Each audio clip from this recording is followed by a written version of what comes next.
বাচ্চাটা মূলত পাওয়া গেছে হচ্ছে বাহিরে কোথাও একটা জায়গায়। এখনো তার বাবা মা কোনো খুঁজে পাওয়া যায় নাই। আমাদের স্ক্যান ওয়ার্ডে গত 8ই এপ্রিল একটা বাচ্চা মুমূর্ষ অবস্থায় নিয়ে আসে একজন ব্যক্তি। তখন থেকে বাচ্চার কোনো বাবা বা মা কেউই হচ্ছে বাচ্চাটাকে নিয়ে আসেনি।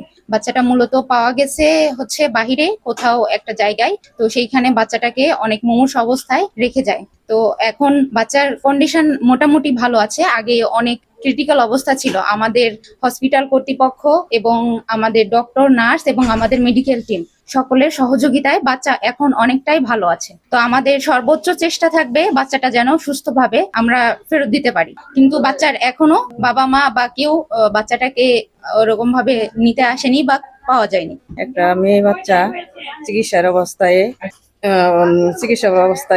চলতেছে এনআইসিউতে। এখনো তার বাবা মা কোনো খুঁজে পাওয়া যায় নাই। আগের চেয়ে বাচ্চারা অনেক সুস্থ হয়েছে যে অবস্থায় আছিল। জামালপুর 250 শয্যা জেনারেল হাসপাতালে একটা বাচ্চা পাওয়া গেছে। তো বেশ কয়েকদিন যাবৎ বাচ্চাটা জামালপুর জেনারেল হাসপাতালে আছে। তো ওইখানের ডাক্তার নার্সেরাই বাচ্চাটার চিকিৎসা সেবা দিচ্ছে। তো আমার মতে বাচ্চাটা যদি কাউকে দত্তক দেওয়া হয় তাহলে হয়তো বাচ্চাটা একটা নতুন জীবন পাবে বা নতুন একটা বাবা মার পরিচর্যা পাবে, সুস্থভাবে বেড়ে উঠতে পারবে।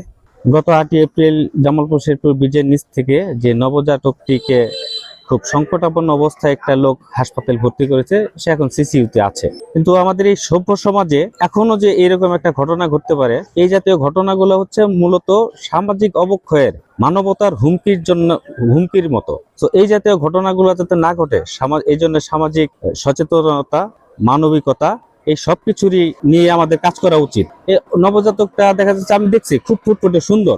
এই শিশুটাকে, তার মধ্যে মেয়ে শিশু, এই শিশুটাকে ফেলে রেখেছে তাদের কি মানবিকতা?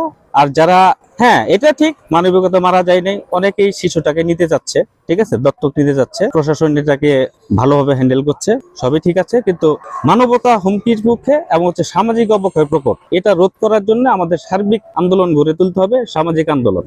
এই নবজাতক শিশুটাকে ওইখানে ফালাই রেখে গেছে। প্রশাসনের কাছে দৃষ্টি আকর্ষণ করছি, তাদের যেন কঠিনতর শাস্তি হয়। তাদের শাস্তি দেখে ভবিষ্যতে যেন এই ধরনের কাজ কেউ করতে সাহস না পায়। জামালপুর জেনারেল হাসপাতালে একটি নবজাতক শিশু চিকিৎসাধীন অবস্থায় আছে। জামালপুর আর শেরপুর জেলার মাঝামাঝি একটা ব্রিজের নিচে তাকে পাওয়া যায়। শিশুটি এখন জামালপুর জেনারেল হাসপাতালে চিকিৎসাধীন অবস্থায় আছে। এই ঘটনাটা আসলে খুবই ন্যক্কারজনক ঘটনা। আমরা এর দুঃখ প্রকাশ করছি। এই সমস্ত ঘটনা ভবিষ্যতে যেন না ঘটে, তাই প্রশাসনের দৃষ্টি আকর্ষণ করছে এবং এই বাচ্চাটার ভবিষ্যৎ কি, এটা নিয়ে একটা অবকাশ আছে আর কি।